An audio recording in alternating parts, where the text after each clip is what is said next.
ಸಂಕ್ರಾಂತಿ ಹಬ್ಬಕ್ಕೆ ಹಾಕಿರುವ ಒಂದು ವಿಶೇಷವಾದ ರಂಗೋಲಿಯನ್ನು ನೋಡೋಣ ಬನ್ನಿ. Hello friends, welcome to my YouTube channel. ನಾನು ನಿಮ್ಮ ಶ್ರೀಧರ KT.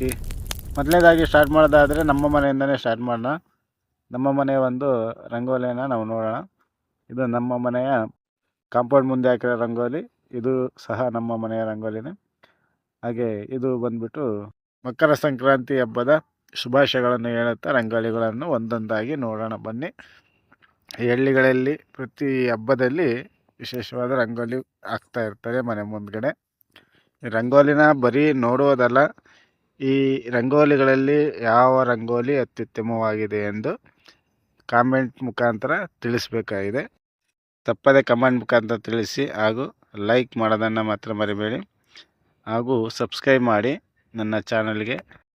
ಪ್ರತಿ ವರ್ಷ ಮಕರ ಸಂಕ್ರಾಂತಿ ಹಬ್ಬದ ದಿನದಂದು ವಿಶೇಷವಾಗಿ ಕಲರ್ಫುಲ್ ರಂಗೋಲಿಗಳನ್ನು ಹೆಣ್ಣು ಮಕ್ಕಳು ರಾತ್ರಿ ಇಡೀ ಕಷ್ಟಪಟ್ಟು ಮನೆಯ ಅಂಗಳದ ಮುಂದೆ ಹಾಕಿರುತ್ತಾರೆ.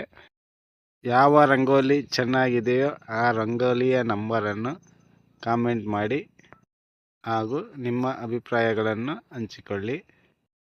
ನೀವು ಹಾಕುವ ಕಾಮೆಂಟು ಮತ್ತು ನಿಮ್ಮ ಅಭಿಪ್ರಾಯಗಳನ್ನು ರಂಗೋಲಿ ಹಾಕಿರುವ ಓನರ್ಗೆ ನಾನು ತಿಳಿಸುತ್ತೇನೆ. ಅವರು ಸಹ ಖುಷಿ ಪಡ್ತಾರೆ ಅನ್ನೋ ಒಂದು ಭಾವನೆಯಿಂದ ಈ ವಿಡಿಯೋ ಮಾಡ್ತಾ ಇದ್ದೀನಿ. ಹಾಗಾಗಿ ಈ ವಿಡಿಯೋ ನೋಡಿದ ತಕ್ಷಣ ನಿಮ್ಮ ಕಾಮೆಂಟ್ ಮಾಡೋದನ್ನು ಮಾತ್ರ ಮರಿಬೇಡಿ, ಅಭಿಪ್ರಾಯವನ್ನು ತಿಳಿಸಿ.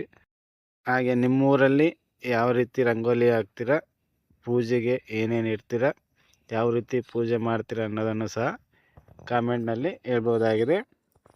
ಈ ವಿಡಿಯೋ ನೋಡಿದ್ದಕ್ಕಾಗಿ ಧನ್ಯವಾದಗಳು. ತಪ್ಪದೆ ಕಾಮೆಂಟ್ ಮಾಡಿ. ಮುಂದಿನ ವಿಡಿಯೋದಲ್ಲಿ ಸಿಗೋಣ. ಈ ವಿಡಿಯೋ ನೋಡಿದ್ದಕ್ಕಾಗಿ ಧನ್ಯವಾದಗಳು. Thank you very much.